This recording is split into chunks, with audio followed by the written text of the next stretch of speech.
Democrats in positions of state power obtained, or gotten once again, in last year's midterm elections are continuing to take action to enact new protections around firearms, even as such action at the federal level remains mired behind hurdles like what is now the Republican control of the House. The Michigan State House, which Democrats lead along with that state Senate, has approved new provisions demanding universal background checks for private purchases of long guns, as they're known. Federally licensed dealers are already broadly required to undertake such checks, and for any sellers, such checks were already demanded under rules in the state for private purchases of handguns. Democratic State Representative Jamie Churches, who was a sponsor of the newly approved legislation, had particularly memorable comments on the push that moved forward in the chamber.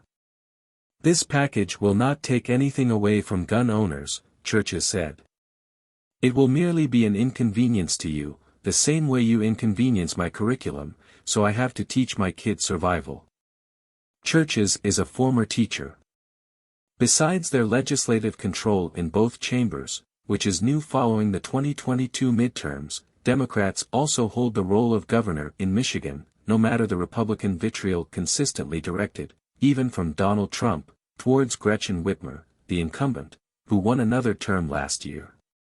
Whitmer defeated Republican nominee Tudor Dixon by double digits, which didn't stop Dixon from later appearing on Fox and purporting to provide ostensible tips on activism to Representative Alexandria Ocasio-Cortez, Democrat New York, who unlike Dixon has won in the relevant general election. Although Republicans like to claim that restrictions on guns are ineffective, they're wrong. The shooter who attacked an elementary school in Uvalde, Texas, obtained a rifle he used in the attack legally.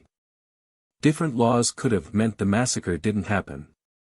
Over a dozen other states already have rules demanding universal background checks for purchases of firearms, so enacting such a thing in Michigan wouldn't be that out of the ordinary. The Democratic leadership in Michigan state government makes the newly approved provisions eventually becoming law seem likely.